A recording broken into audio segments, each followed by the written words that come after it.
Innal hamdalillah nahmaduhu wa nasta'inuhu wa nastaghfiruhu wa na'udzu billahi min shururi anfusina wa min sayyiati a'malina may yahdihillahu fala mudilla lahu wa may yudlil fala hadiya lahu wa asyhadu an la ilaha illallah wahdahu la syarika lahu wa asyhadu anna Muhammadan abduhu wa rasuluhu amma ba'd. Pak ikhwah sekalian, Bapak Ibu, kita masih di hadis ke-19, hadis yang terkenal dengan hadis ihfazillah yahfazka. Jagalah Allah maka Allah akan menjagamu. Setelah sebelumnya Nabi SAW sabdakan pada Ibn Abbas, ya gulam inni u'allimuka kalimatin, aku akan ajarkan pada engkau beberapa kalimat. Jagalah Allah maka Allah akan menjaga engkau. Ihfadillah tajiduhu tujahak. Jagalah Allah, niscaya engkau akan mendapati Allah, tajiduhu tujahak, di hadapanmu sebagai penolongmu. Wa idza sa'alta fas'alillah wa idza sta'anta fasta'in billah. Jika engkau minta tolonglah pada Allah. Jika engkau mintalah pada Allah. Jika engkau minta tolonglah hanya kepada Allah. Ya, kemudian Nabi sabdakan, wa alam annal ummata law ijtama'at ala yanfa'uka bi syai'in lam yanfa'uka illa bi syai'in qad kataballahu laka. Ya, ketahuilah apabila semua umat berkumpul untuk memberikan, mendatangkan semua suatu manfaat kepada engkau, mereka tidak akan bisa memberikan manfaat kecuali dengan apa yang telah Allah tetapkan untukmu. Kemudian kata Nabi SAW, walau ijtama'u ala ayadurruka bi syai'in lam yadurruka illa bi syai'in qad kataballahu alaik. Dan seandainya mereka pun umat berkumpul bersatu padu untuk memberikan kemudaratan pada engkau, maka mereka pun juga tidak bisa memberikan kemudaratan pada engkau melainkan dengan apa yang telah Allah tetapkan. Rufi'atil aqlam wa jaffatis suhuf. Pena-pena lembaran telah diangkat, pena-pena catatan takdir telah diangkat, dan suhuf, lembaran-lembaran catatan takdir telah kering, tidak ada revisi terkait takdir. Rawi Tirmidzi wa qala hadisun hasan, ini sudah kita selesaikan, dan lanjutannya wa fi riwayati ghairi Tirmidzi, dalam riwayat lain selain Tirmidzi, ihfadillah tajiduhu amamaka. Jagalah Allah, niscaya engkau akan mendapati Allah di hadapanmu. Ta'arraf ilallahi fi rakha ya'rifka fi syiddah. Maka kenalilah Allah dikala engkau lapang, maka Dia akan mengenal engkau dikala engkau susah atau situasi genting. Wa'lam annama akhta'aka lam yakun liyusibaka. Ketahuilah bahwa apa yang luput darimu tidak akan pernah menimpamu. Wa ma asabaka lam yakun liyukhti'aka. Dan bahwasanya apa-apa yang pasti menimpamu itu tidak akan pernah meleset, pasti kena. Wa alam anna nasra ma'al sabr wa anna al-faraja ma'al karb. Ketahuilah bahwasanya kemenangan bersama dengan kesabaran, dan kelapangan bersama kesulitan. Wa anna ma'al usri yusra. Dan bersama kesulitan itu pasti akan ada kemudahan. Nah, berarti sekarang kita masuk ke penjelasan ta'arraf ilallahi fi rakha ya'rifka fi syiddah. Ya, kenalilah Allah dikala engkau lapang, maka Dia akan mengenal engkau dikala engkau sulit atau mengalami situasi genting. Nah, kata para ulama menjelaskan hadis ini di antara Syaikhul Fauzan, ay kun qariban minallah fi jami' ahwalik. Yaitu Anda mesti dekat kepada Allah dalam segala kondisi. Apakah dikala lapang atau tidak demikian, dikala genting. La taltafit anillah azza wajalla. Jangan menoleh kepada selain Allah. Artinya jangan kita berpaling sedikit pun dari Allah dalam keadaan apapun. Banyak orang yang ketika dia lapang, dia lupa kepada Allah. Kemudian ketika dia menghadapi situasi yang sulit, inilah ujian. Ketika Allah tidak membantu dia. Kenapa? Karena ini balasan. Kalau dia mengenal Allah artinya dia mengamalkan semua perintah Allah, menjauhi apa yang Allah larang. Dia kenal aturan Allah. Tidak hanya mengenal, dia mengimplikasikannya dalam kehidupan real. Maka sesuai janji Allah, ya'rifka fi syiddah. Dia akan mengenal engkau. Ketika engkau berdoa, ya Allah, Allah tahu. Namun ketika orang jauh dari Allah di kala lapang, maka konsekuensinya ketika dia berdoa di kala genting, di kala sulit, ya, maka ini akan sulit mendapatkan juga pertolongan dari Allah. Ya'rifka fi syiddah. Dia akan mengenal engkau. Maka kata Syekh, wa idza waqa'ta fi khatar aw fi shiddatin wa anta muti'un lillahi fi hali rakha fa inna Allaha yunqidhuka bi a'malika as-salihah. Apabila Anda terjerumus ke dalam suatu bahaya, ke dalam suatu hal yang di situ situasinya sangat sulit bagi Anda, sedangkan Anda senantiasa mentaati Allah di kala lapang, maka Allah akan menyelamatkan Anda. Ya, akan diselamatkan oleh Allah. Nah, namun sebaliknya, kalau kita tidak kenal Allah di kala lapang, ia akan sulit. Ya, al-jaza min jinsil amal. Balasan sesuai dengan ya amal kita. Nah ini. Dan yang namanya kehidupan, rodanya selalu berputar. Dikala kita lapang seperti ini, tidak akan menutup kemungkinan kita akan menghadapi hal-hal yang berlawanan dengan keadaan kita saat ini. Yaitu keadaan yang sulit, keadaan yang pelik, keadaan yang membuat kita membutuhkan, sangat-sangat membutuhkan pertolongan Allah. Nah, di kala lapang pun kita juga membutuhkan pertolongan Allah. Namun di kala pelik, di kala situasi yang sangat sempit, kita akan sangat-sangat membutuhkan. Roda kehidupan pasti berputar. Tidak ada orang yang senantiasa terus di atas. Pasti dia akan mengalami fase di bawah. Apakah dalam kesehatan, kelebihan rezeki, atau kesehatan bukan pada kita, tapi pada orang-orang yang kita cintai. Anak, istri, orang tua, dan semisalnya. Sekarang mungkin kita sedang saat lapang. Suatu saat, situasi sulit pasti akan kita jumpai. Apakah pada diri kita atau orang-orang yang kita cintai. Kalau di saat lapang ini kita jauh dari Allah, tidak mengenal Allah. Ketika nanti situasi berbalik, situasi pelik, situasi yang di situ kita sangat-sangat membutuhkan Allah, maka jangan salahkan siapa-siapa. Ketika nanti tidak mendapatkan pertolongan dari Allah, kecuali salahkan diri sendiri. Kecuali menyalahkan diri sendiri. Dan ini wajar ketika Allah tidak menolong kita, membiarkan kita di kala pelik, di kala situasi sulit. Allah tidak dikatakan sebagai zalim, adil. Bahkan kebanyakannya ketika kita tidak kenal Allah di kala lapang, jauh, lupa daratan dari Allah, di kala pelik pun Allah masih bantu kita. Tapi kalau nanti Allah biarkan kita, itu adalah keadilan dari Allah, bukan sebuah kezaliman.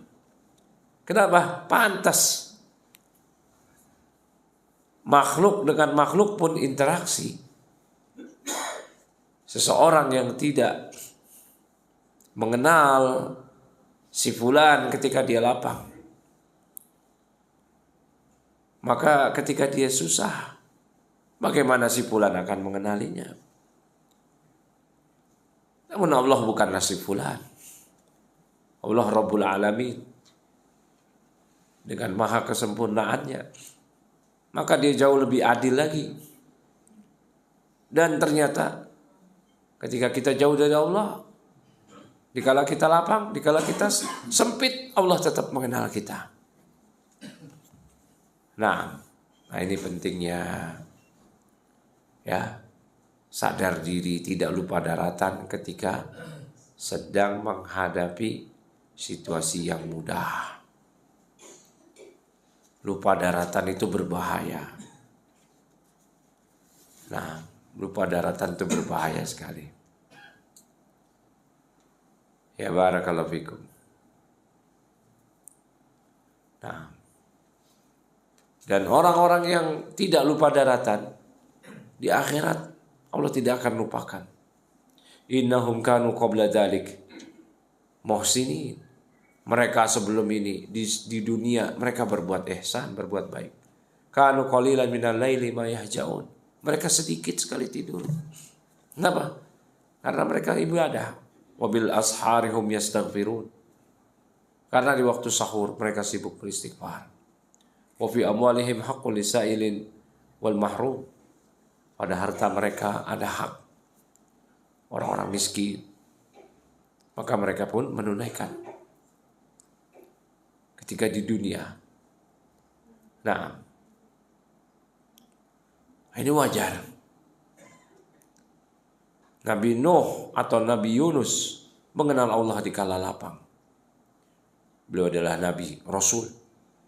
Di kala situasi pelik, situasi sulit, beliau ditelan ikan paus. Ya, maka Allah mengenalnya, Allah menyelamatkannya. Maka Allah tegaskan, falaula annahu kana minal musabbihin la labisa fi batnihi ila yaumi yub'atsun. Seandainya dia bukan termasuk dari kalangan orang-orang yang senantiasa bertasbih pada Allah, tentulah dia akan tetap berada di perut ikan tersebut sampai hari dibangkitkan. Artinya nanti ikannya mungkin akan binasa. Dan alam barzakhnya Nabi Yunus adalah perut ikan. Namun Allah tegaskan, falaula annahu kana minal musabbihin. Seandainya dia bukan termasuk orang-orang yang bertasbih, yang memuji Allah, bahkan disebutkan dalam banyak tafsir, kana minal musallina fi hali rakha. Termasuk orang-orang yang menunaikan sholat di kala lapang. Nah, ini penting sekali. Jadi keselamatan para nabi bahkan, apalagi diri kita, itu didapatkan kenapa? Karena mereka mengenal Allah di kala lapang. Maka jangan lupa daratan di kala lapang. Orang-orang yang tersungkur, hancur, lebur agamanya dan dunianya, kebanyakan adalah orang-orang yang di kala lapang dia tidak mengenal Allah. Kemudian ketika dia menghadapi situasi pelik, sulit, syiddah yang sangat sulit buat dia, maka Allah biarkan dia. Allah tidak bantu dia. Bukan cuman Allah tidak bantu urusan dunianya, bahkan Allah tidak bantu urusan akhiratnya. Akhirnya dia akan mudah tersesat, semakin lalai. Dia akan menganggap solusi dari keterpurukan hidup dia adalah kesyirikan. Dikala sulit malah pesugihan.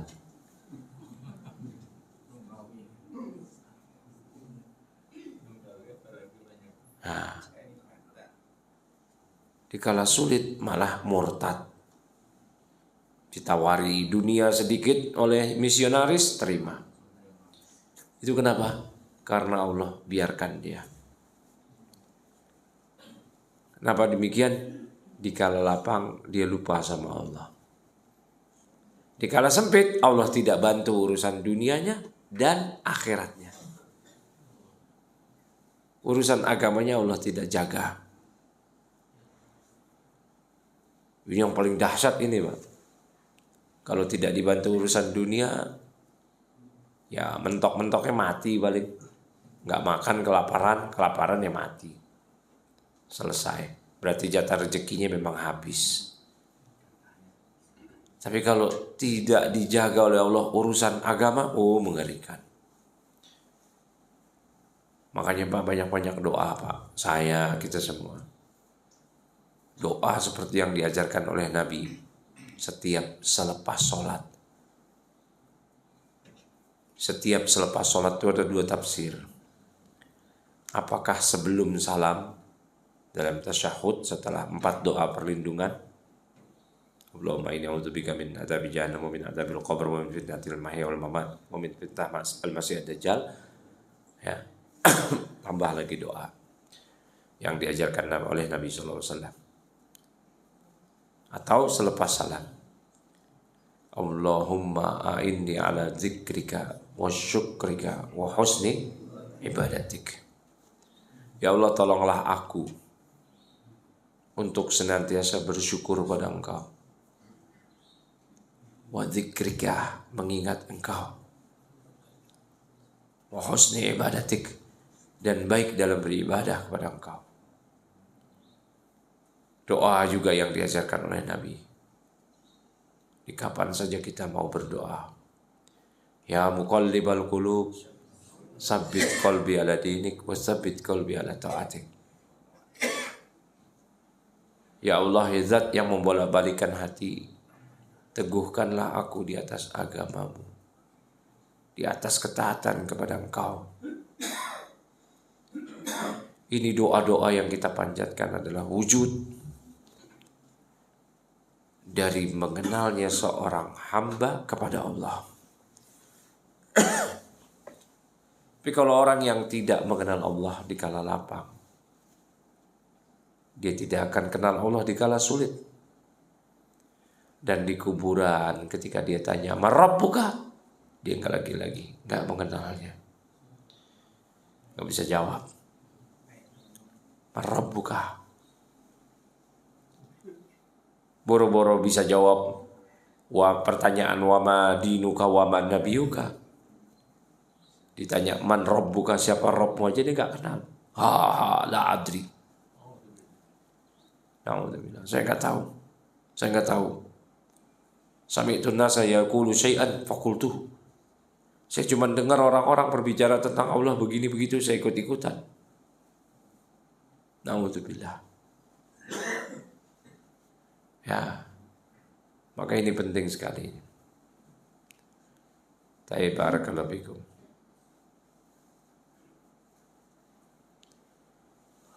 Kemudian kata Nabi SAW, ya, wa'alam anna nasr ma'a sabr. Ketahuilah pertolongan itu bersama dengan kesabaran. Maka manusia akan diuji dalam kehidupan dia ini.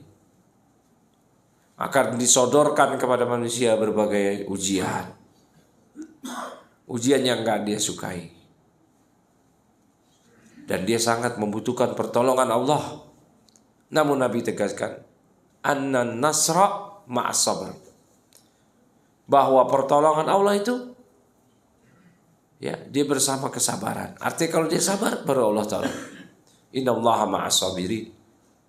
Allah tegaskan bahwa Allah memiliki sifat ma'iyah, kebersamaan yang khasah, yang khusus bagi orang-orang yang sabar. Dan yang namanya sabar, kata Nabi sallallahu alaihi wasallam, inda sadmatil ula. Ketika dentuman musibah yang pertama. Itulah kesabaran dibutuhkan, bukan ketika sudah gagal move on baru sabar. Tidak, tetapi pada dentuman musibah yang pertama.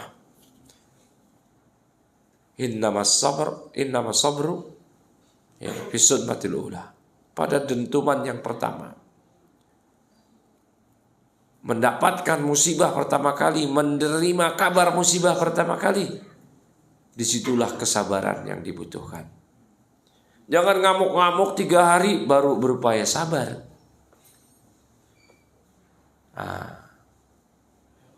Barakallahu fikum. Ya, ini juga pentingnya keimanan terhadap takdir. Agar kita bisa menyikapi sesuai dengan prosedur syariat. Ketika dapat musibah, kita tahu Allah sudah mengetahui musibah ini pasti terjadi. Allah sudah mencatat musibah ini terjadi 50.000 tahun sebelum Allah ciptakan langit dan bumi. Allah sudah menghendaki musibah ini terjadi buat saya.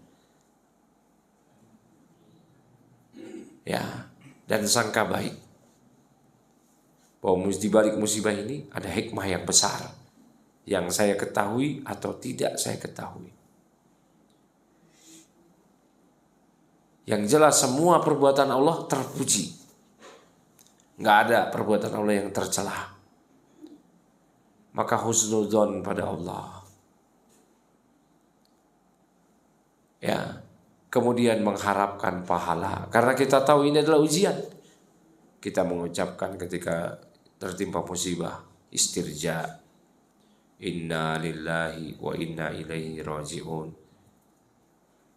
Kita mengucapkan sebagaimana yang Nabi ucapkan ketika tertimpa musibah. Allahumma ajurni fi musibati wa akhlif li khairan minha. Ya Allah, berilah pahala atas musibah yang menimpaku ini. Dan gantilah musibahku ini dengan ganti yang lebih baik. Berilah ganti dengan ganti yang lebih baik. Maka musibah yang awalnya adalah petaka untuk kita menjadi kebaikan. Dapat pahala atas pahala kesabaran, pahala mengimani takdir, dinaikkan derajat, dan Allah akan berikan jalan keluar. Kenapa? Karena dia sudah mewujudkan ketakwaan dalam bentuk bersabar ketika dapat musibah, beriman pada takdir. Wa may yattaqillaha yaj'al lahu makhraja wa yarzuqhu min haitsu la yahtasib. Siapa yang bertakwa pada Allah, Allah akan berikan kepada dia jalan keluar, makhrajan, solusi kehidupan, ya, dari arah yang tidak dia sangka. Pasti Allah akan berikan. Allah berikan dia rezeki dari arah yang tidak dia sangka. Ini pentingnya kita mengenal Allah. Ya. Dan orang mukmin itu mengenal Allah di kala genting, di kala lapang. Di kala lapang, di kala sempit, dia kenal sama Allah. Ya. Ketika dapat musibah karena dia sudah kenal Allah, dia akan bersabar. Ketika dia bersabar, Allah akan bantu. Dan Allah membantu seorang mukmin yang dapat musibah tidak hanya di dunia, di akhirat. Jangan dipikir bantuan itu pasti ada sekarang nih pas saya dapat musibah. Belum tentu. Maunya begitu ya. Al-Imam Abu Abdullah Muhammad bin Ismail bin Ibrahim bin Mughirah bin Bardizbah Al-Bukhari, yang kita kenal dengan Al-Imam Al-Bukhari, dapat musibah luar biasa. Beliau terlahir dalam keadaan buta. Kemudian ibunya bermimpi dengan berjumpa dengan Nabi Ibrahim, kasih tahu anakmu nanti bisa melihat. Dia tidur dibangunin sama ibunya dan bangun-bangun sudah bisa melihat. Padahal lahir dalam keadaan buta. Kapan itu mulai bisa melihat? Umur 10 tahun. Mulailah beliau belajar ilmu agama. Hingga di umur 11 tahun sudah banyak menghafal hadis. Sampai biografi beliau yang kita kenal. Menjadi Amirul Mukminin fil hadis. Beliau diulu-ulukan, dikenal sebagai ulama imam hadis. Semua ulama memuji beliau. Dan luar biasa semua ulama mengakui kehebatan beliau. Dapat musibahnya di mana? Di penghujung hidupnya. Dan tidak dapat pertolongan Allah sampai beliau wafat. Namun pertolongan Allah hadir bukan di situ. Dalam keadaan beliau sudah jadi ulama besar, melanglang buana ke seluruh dunia, ke Hijaz, ke Mesir, ke Syam, ke Irak, ke Samarkand, dipuji di mana-mana. Beliau mau balik kampung. Kampungnya di Bukhara, Uzbekistan sekarang, Rusia, dekat Soviet dulu, dekat Rusia, Soviet dulu, Eropa Timur. Beliau balik ke kampungnya, musibahnya di sini. Di kampungnya ada gurunya dia dulu, Al-Imam Az-Zuhli namanya, guru Bukhari dulu. Sebelum Bukhari rihlah, berpergian mencari ilmu, mencari hadis ke seluruh penjuru dunia berjalan kaki. Beliau sudah masyhur. Ketika beliau pulang sudah masyhur. Bahkan gurunya dulu yang jadi imam di situ, Al-Imam Az-Zuhri, kalah masyhur dengan beliau. Kata para ulama, bukan kata saya. Ada sesuatu dari Al-Imam Az-Zuhli. Imam Bukhari datang, kalah masyhur beliau. Ada sedikit. Nah, sehingga Imam Bukhari difitnah oleh orang-orang bahwa beliau punya pemahaman sesat Jahmiyah atau Mu'tazilah terkait takdir. Beliau membantah, nulis kitab namanya Khalqu Af'alil Ibad, meluruskan tuduhan. Dan di situ beliau memuat akidah beliau terkait apa yang dituduhkan kepada beliau. Ya. Beliau membantah. Namun tuduhan tetap tuduhan. Sanggahan berupaya untuk klarifikasi, tidak mampu membendung tuduhan yang deras mengalir kepada beliau, sehingga beliau dikucilkan di negeri beliau sendiri. Dikucilkan dalam keadaan di luar sebelumnya ulama dunia mengakui kehebatan beliau, keimaman beliau. Mau di mana? Di Irak, di Syam, di Mesir, di Hijaz, di Yaman, tahu semua beliau. Giliran pulang kampung dikucilkan. Berat gak ujiannya, Pak? Itu ujian dikucilkan. Kalau memang dari awal gak dikenal, dikucilin gak masalah. Dikucilin orang gak dikenal juga. Wah, ini setelah menjadi imam dikucilkan. Ujiannya berat banget. Habis dinaikin, dijatuhin sejatuh-jatuhnya. Beliau bersabar.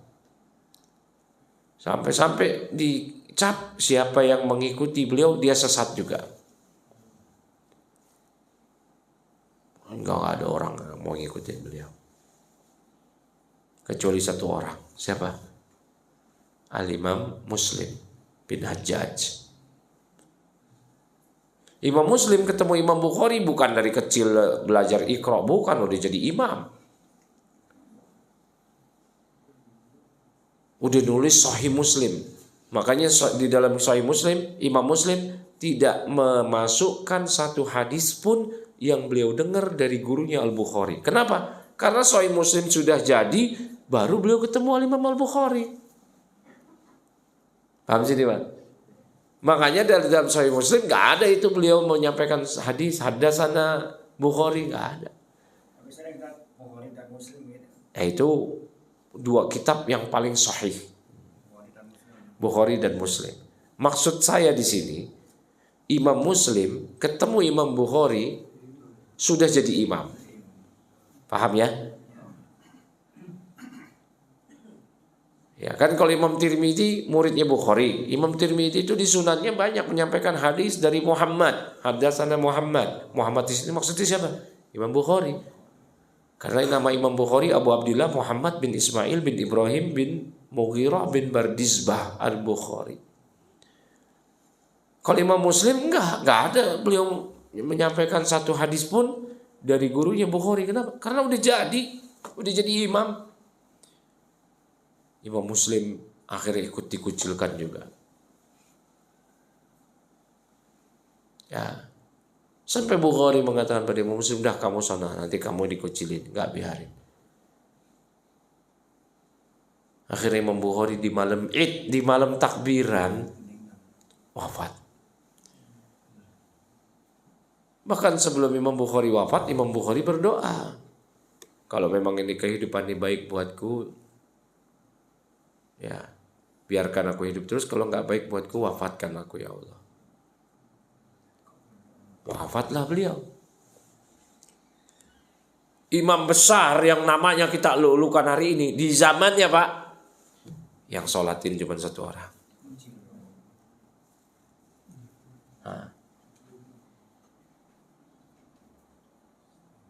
Kita orang gak jelas sholat apa kagak aja disolatin sama satu. Pakai begini lagi, khair. Sholat juga kagak. Khair aja. Hah? Pak, tolong ya. Kita ngomong begitu, lihat orangnya dulu, jenazah siapa. Kita nggak tahu dia loh. Siapa ini orang ini? Sholat juga kagak. Apalagi kita tahu nih, emak-emak nih, seumur hidupnya nggak pernah pakai kerudung, pakai jilbab kalau ke pengajian doang sama kondangan.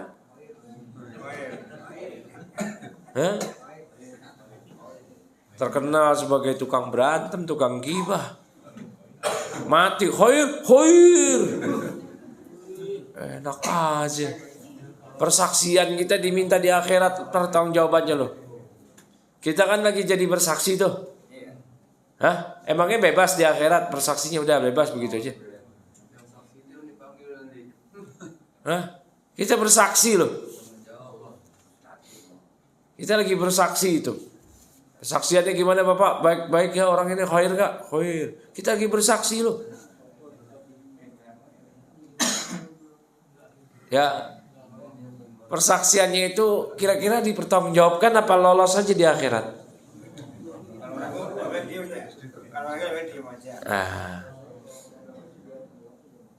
Kembali ke Imam Bukhari. Kalau ke masalah tadi udah paham ya. Hati-hati loh Pak. Ya, jangan sembarangan kita bersaksi. Ya. Apalagi kita lihat nih orang nggak pernah ke masjid cuma Ramadan doang sama Jumatan.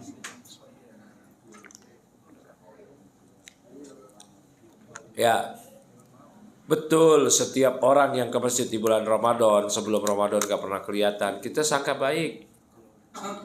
Mudah-mudahan setelah Ramadan di istiqomah. Walau tahun depan begitu lagi, terus begitu lagi, tobatnya ya tahunan. Ya tapi setiap dia tobat kita sangka baik Pak. Ini ada orang nih kayak begitu. Ya, hari-hari biasa nggak pernah pakai jilbab. Pas Ramadan, pakai kerudung mulu dia. Kayak ustazah. Ya, nggak apa. Pas di saat itu kita sangka baik. Nggak pernah ke masjid pas Ramadan ke masjid, sangka baik. Walaupun kita tahu tahun lalu juga gini di dia. Gak apa-apa, jangan. Siapa tahu ini hidayah. Nah, namun ada orang yang kayak begitu, musiman. Padahal bulan itu 12 yang harusnya dia beribadah pada Allah. Dia 1 bulan doang. Bahkan ada orang yang taraweh ke masjid. Isya, maghrib, zuhur, asar, subuh nggak ke masjid. Padahal statusnya apa? Taraweh itu apa? Sunnah. Bahkan dalam mazhab Syafi'i, kedudukan sholat rawatib itu lebih tinggi pada sholat taraweh. Kedudukan sholat sunnah rawatib lebih tinggi daripada sholat tarawih. Dalam mazhab Syafi'i, apalagi wajib. Ya nggak usah dibandingin. Ya, nggak bisa dibandingin. Tadi saya sebut ya, saya ulangi. Ini dalam mazhab Syafi'i, sholat rawatib, ba'diyah, qobliyah itu lebih utama daripada tarawih. Apalagi sama sholat wajibnya. Ya, nah, kita kenal nih orang kayak begitu. Oke, Ramadan ini kita sangka baik sama dia. Habis itu dia begitu lagi. Kemudian dia mati. Kita diminta persaksian. Khair. Ya, kalau kata orang-orang khair dari Hong Kong. Nah, khair dari mana? Kalau yang mimpin di salat jenazah kan biasanya, atau waktu mau memberangkatkan itu kan, seharusnya ada ucapan itu nggak sih si pemimpin? Nggak ada. Nggak ada. Nggak ada sama sekali dalam, nggak ada ya. Satu hadis palsu pun nggak ada, apalagi hadis sahih. Ya. Satu hadis palsu pun nggak ada. Setelah memimpin sholat jenazah, si imam meminta persaksian. Jemaah, saya persaksikan, ini khair nggak? Nah, ini imam yang mancing-mancing nih. Imam yang mancing. Akhirnya jamaahnya jadi bersaksi palsu. Ada refleks. Ya kan refleks, khair gak? Khair. Jadi bersaksi palsu. Di akhirat ya imamnya ngejerumusin jamaah sholat tuh, biar di akhirat tanggung jawab semua saksi palsu. Tapi kalian diyakini memang dia orang baik, boleh? Kalau diyakini jadi sebagai orang baik juga tidak ada riwayat palsu pun juga. Nah gitu. Udahlah Pak, kita doain aja si mayit. Allahumma ighfir lahu warhamhu. Ya, wa'afihi wa'fu anhu. Kita ampuni aja dia. Minta doakan ampunan dah, gitu aja. Normal-normal aja udah. Nah, kembali ke kasus Imam Bukhari. Kita lagi cerita Imam Bukhari, Pak. Kemana-mana nih. Nah, tadi ya, Imam Al-Bukhari wafat. Siapa yang nyolatin? Al-Imam Muslim, satu orang. Dalam keadaan dikucilkan, dalam keadaan namanya sudah tercemar sebagai orang yang menyimpang, tercemar sebagai orang menyimpang, Pak, dikubur demikian. Pertolongan Allah kepada beliau, pada beliau sabar, ya, tidak hadir saat itu. Dan ketahuilah pertolongan Allah kepada seorang hamba ketika dapat musibah, jangan dipahami, mana nih solusinya, kok nggak ada dari Allah? Bukan. Imam Bukhari telah menghadapinya itu. Kapan pertolongan Allah? Apakah saat itu? Enggak. Berlalunya zaman, Allah tolong beliau. Namanya dipulihkan. Yang tadinya dikucilkan, dihinakan, menjadi harum. Dulu nggak ada yang nyolatin dia, Pak, kecuali Imam Muslim. Nggak ada yang doain Allahumma ighfir lahu warhamhu. Sekarang semua, ratusan ribu jutaan kaum muslimin, ratusan juta kaum muslimin dari zaman ke zaman, kalau menyebut nama beliau doain rahimahullah, rahmatullah alaih. Kita mengamalkan sholat, puasa, zakat, berbakti sama orang tua, berbuat baik sama tetangga, berzikir, baca Quran, dakwah, khutbah, apalagi ngasih makanan ke teman, apalagi semua kebaikan-kebaikan yang kita lakukan, itu ada saham Al-Imam Al-Bukhari di situ. Kenapa kita bisa mengamalkan ini? Karena ada hadisnya. Tahu dari mana hadisnya? Tuh ada di Sahih Bukhari. Pahala buat Al-Imam Al-Bukhari. Idza matal insan in qata anhu amaluhu illa min salasatin. Apabila manusia meninggal, terputus amalnya kecuali 3 hal. Al-ilmu yuntafa'u bih, ilmu yang bermanfaat. Mengalir terus pahala buat Al-Imam Al-Bukhari. Kalau dulu beliau yang mendoakan dalam sholat jenazah 1 orang, sekarang kita nyebut nama beliau rahimahullah, semoga Allah merahmatinya. Rahmatullah, semoga rahmat Allah tercurah kepadanya. Maka jangan dipahami pertolongan Allah kepada hamba ketika si hamba dapat musibah, pas dapat musibah. Mana solusinya ya Allah? Selagi dapat musibah nih, butuh pertolongan nih, sekarang, nggak bisa besok. Minta tolong, dia galak. Maunya kontan. Dapat musibah sekarang nih, kalau besok udah nggak aci. Nah.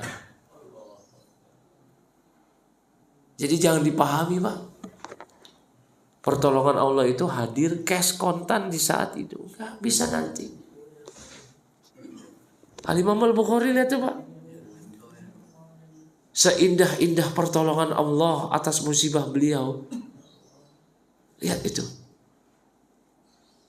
Kita bacain hadis arba'in itu baru sampai hadis 19. Imam Bukhari udah punya saham berapa tuh? Berapa hadis? Kita beramal sholat, baca Quran, mau semuanya. Punya saham Imam Bukhari di situ. Namanya pulih ya. Disebut bahkan di Muqaddimah Imam Nawawi ini ketika hadis pertama riwayat Bukhari Muslim. Hadis Umar bin Khattab innamal a'malu binniyat, apa kata Imam Nawawi? Diriwayatkan oleh dua imam hadis. Abu Abdullah Muhammad bin Ismail bin Ibrahim Al-Bukhari dan Imam Muslim bin Hajjaj. Sampai disebutkan Sahih Bukhari ini as-sahul kutub al-musannafah ba'da kitabillah. Sesahih kitab yang ditulis setelah Al-Quran. Karena Imam Al-Bukhari di kitab sahihnya mempersyaratkan dengan syarat yang ketat, yang tidak ada satu kitab hadis pun mempersyaratkan dengan beliau yang punya di Sahih Bukhari itu. Imam Muslim juga enggak. Imam Bukhari mempersyaratkan hadisnya itu perawi dengan gurunya ketika mendengar hadis bukan cuma sezaman, tapi mesti ada subutul liqa, yaitu betul-betul real pernah berjumpa, dibuktikan secara ilmiah si fulan imam hadis mendengar hadis ini dari gurunya. Kalau Imam Muslim di sahihnya enggak demikian. Cuman cukup sezaman aja. Dia hidup antara kurun waktu tahun sekian dengan sekian, gurunya yang menyampaikan hadis hidupnya sekian. Oh, berarti meninggalnya gurunya itu masih di masa hidupnya si muridnya. Ini. Masa hidup gurunya itu juga dialami oleh masa hidup muridnya. Oh, cukup Imam Muslim. Dua-duanya sikoh, dua-duanya punya kredibilitas dalam hadis, hafalannya kuat segala macam. Hadisnya sahih. Kalau Imam Bukhari, nggak bisa. Mesti betul-betul dipersaksikan imam ini yang mendengar hadis ini betul-betul berjumpa dengan gurunya, yang dia dengar hadis, yang dia catat hadis dari gurunya tadi. Berat syarat Imam Bukhari. Imam Bukhari itu punya buku hadis banyak, Pak. Tahu kitab Al-Adabul Mufrad? Buku hadis juga tentang adab sehari-hari. Al-Adabul Mufrad. Hadis tersebut ada hadis yang dhaif. Imam Bukhari yang nulis kitabnya yang meriwayatkan. Ada hadis yang lemah. Kenapa? Imam Bukhari memang nggak tahu. Tahu. Kenapa? Karena beliau tidak mempersyaratkan dengan persyaratan yang ketat yang beliau persyaratkan di kitab As-Sahih Al-Jami yang kita kenal dengan Sahih Bukhari. Ini juga lagi-lagi ya, hadis dhaif dalam mazhab ulama dari zaman ke zaman itu boleh diamalkan. Selama dhaif tersebut tidak dhaif jiddan. Lemah sekali, apalagi palsu. Selama itu masih dalam bab fadilah amal, keutamaan amal. Jadi keliru kalau ada orang gak mau ngamalin hadis dhaif sama sekali. Itu gak dikenal manhajnya, mazhabnya gak ada. Kecuali orang zaman sekarang yang mereka kebanyakan otodidak. Ya. Gurunya otodidak, dia belajar dari gurunya yang otodidak. Udah akhirnya ilmunya terputus. Ya. Tapi kalau manhaj ulama dari zaman ke zaman, al-ahadis al-dhaifah, hadis-hadis lemah itu diamalkan. Boleh diamalkan. Ya, boleh diamalkan. Makanya Imam Bukhari nulis kitab Al-Adabul Mufrad, adab-adab, adab tetangga, adab pada orang tua, adab pada bla bla segala macam. Ada hadis dhaifnya, ada. Bahkan banyak ulama mengumpulin tuh, ya, hadis-hadis dhaif dalam Adabul Mufrad. Nah, emang Imam Bukhari nggak tahu? Ya tahu lah. Masa orang zaman sekarang, ahli hadis zaman sekarang tahu, Imam Bukhari nggak tahu? Enak aja. Hah? Seluruh ulama hadis zaman sekarang dibanding sama Imam Bukhari nggak bakal sampai kiamat, sampai kiamat, Pak. Siapa ulama hadis sekarang? Ada 1000 orang, tambah 1000 lagi, tambah 1000 lagi, tambah 1000 lagi, kaliin 1000 lagi. Sampai kiamat setengah Bukhari aja nggak nyampe. Jangan main-main sama keimaman, keilmuan para imam zaman dulu. Nggak ada tanding, tiada tara. Mereka raksasa keilmuan. Ya, kembali lagi tadi ke Imam Bukhari ya. Lihat, hatta Adabul Mufrad aja Pak. Itu diterima sama umat, dibaca, diamalkan, diajarkan. Itu baru kitab Adabul Mufrad. Imam Bukhari juga punya kitab Tarikh Kabir, namun jarang dibaca oleh kaum muslimin. Ada 2 kitab beliau yang terkenal. Al-Adabul Mufrad. Bahkan diterjemahkan itu. Kalau Bapak cari, ya, terjemah Al-Adabul Mufrad. Nah, itu ada itu. Hadis-hadis kumpulan tentang adab. Diterima sama kaum muslimin, diamalkan. Setiap kaum muslimin yang mengamalkan, Imam Bukhari punya saham kebaikan. Apalagi yang dari Sahih Bukhari. Ya, dari kitab As-Sahih. Baik, barakallahu fikum. Jadi ya, yang jadi persoalan di sini pertolongan Allah. Jangan diukur mesti cash datang saat itu ketika tertimpa musibah. Pertolongan Allah bisa hadir setelah kematian si hamba yang bersabar tadi. Apakah pertolongan Allah itu akan hadir setelah dia wafat, sebagaimana Imam Al-Bukhari, atau nanti di akhirat? Bahkan kalau kita boleh pilih Pak, pertolongan Allah mau di dunia apa di akhirat? Boleh pilih mana Pak? Seandainya dikasih pilihan, mau di dunia saja atau di akhirat? Nggak ada pilihan dunia akhirat nih. Kalau pilihan dunia akhirat semuanya pasti begitu. Kalau boleh pilih Pak, dipilih cuma 2 aja nih. Pertolongan Allah mau di dunia apa di akhirat? Akhirat Pak.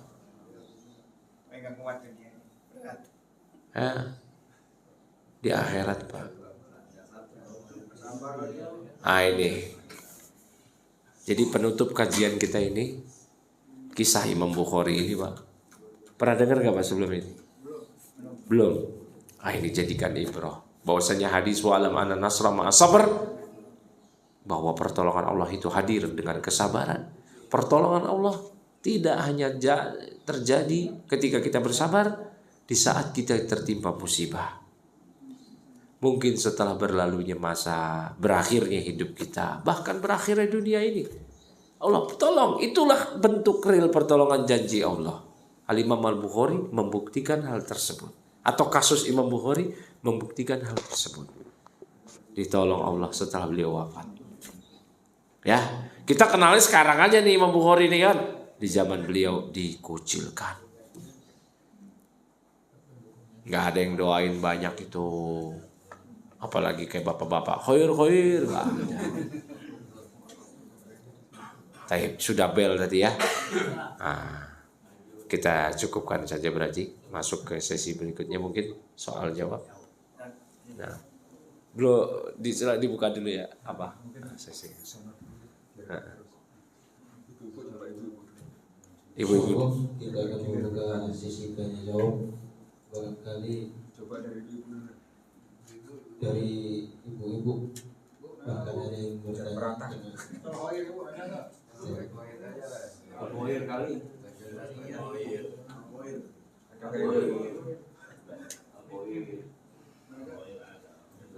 Terus sepertinya tidak ada.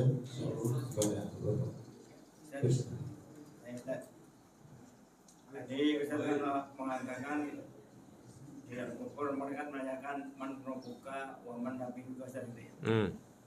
Itu perlu kita hafalin apa kita melaksanakan karena ada orang itu nggak hafalin kan, dia hafal punya siapa tahu ada nanti ingat lagi gitu. Nggak ada.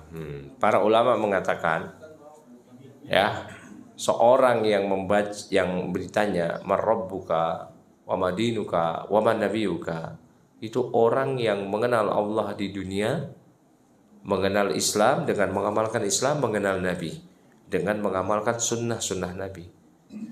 Dia mengenal Allah di dunia, beriman kepada wujud Allah, rububiyah Allah, uluhiyah Allah, asma wa sifat Allah, menjalankan syariat Allah.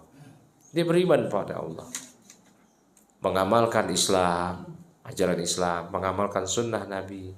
Walau dia mungkin di dunia dia nggak bisa bahasa Arab, dia nggak tahu tuh isim istifan man, Rabbuka, dia nggak ngerti itu, wama dinuka, dia nggak ngerti itu. Kalau di dunia sekarang ya, nggak tahu dia. Di dunia sekarang, pertanyaan-pertanyaan pakai bahasa Arab gitu. Masmu akhika, dia nggak tahu itu, siapa nama saudaramu. Masmu abika, siapa nama bapakmu, dia nggak tahu itu. Ya, jadi tidak berlaku hafalan. Tidak berlaku hafalan. Nah, ada permasalahan lain. Talqin ba'da dafan, yaitu mentalkin mayit setelah dikubur. Ya, bisa apa enggak? Khilaf para ulama. Dua mazhab mengatakan iya, boleh. Pertama mazhab Asy-Syafi'i, yang kedua mazhab Hanbali.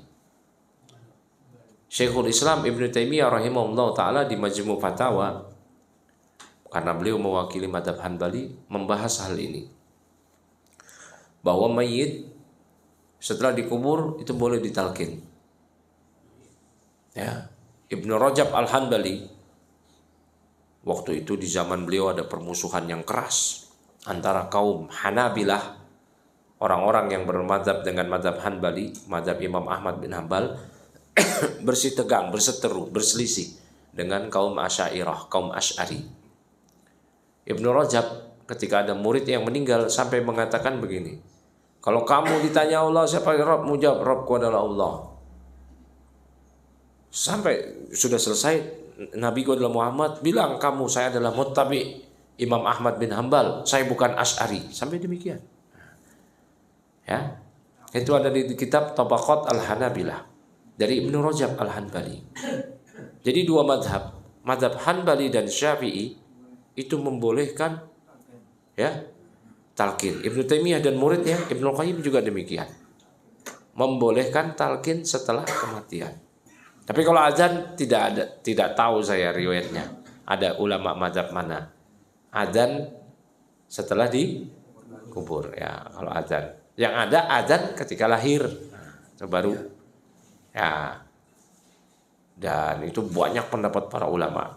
Walau ada yang mendoifkan hadisnya, tapi gak apa-apa. Kalau ada lahir cucu bapak, cucu ya, ini kan udah senior nih, bukan anak lagi kayaknya. Apa masih mau punya bayi lagi, Pak? Nah, saya mau lanjutin. Ntar istrinya di belakang dengar. Siapa tuh tadi? Saya kan udah ini ya. Ya. Barakallahu fiik. Nah, iya silakan Pak. Masalah amalan nisfu Sa'ban itu gimana tuh? Udah lewat berarti ya. Intinya para ulama mengatakan kok nisfu Sa'ban memiliki keutamaan. Pertama itu, ya berdasarkan hadis-hadisnya. Yang kedua, tapi tidak ada amalan khusus nisfu Sa'ban.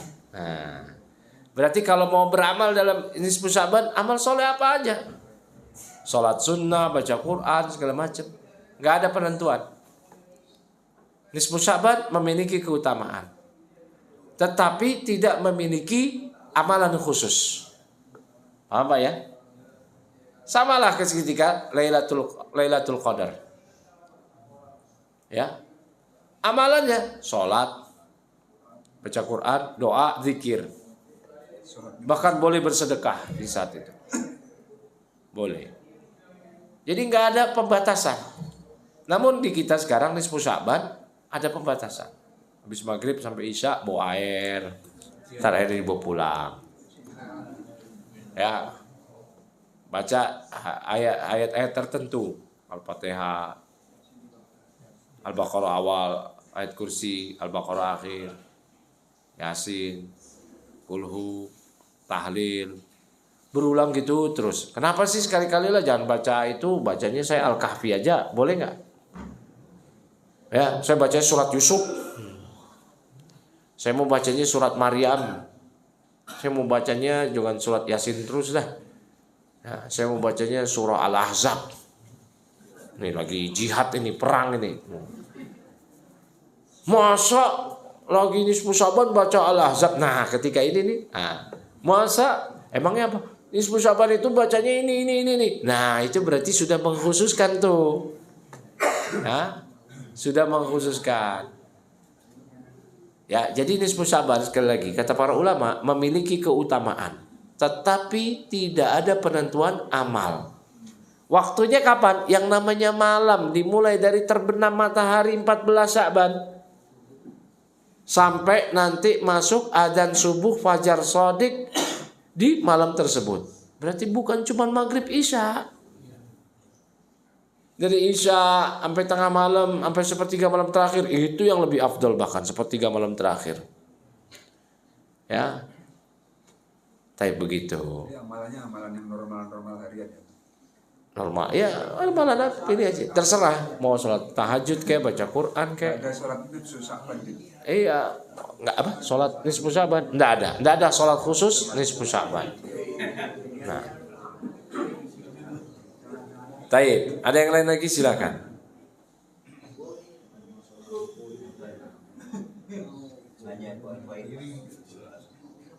Ibu, silakan Ibu.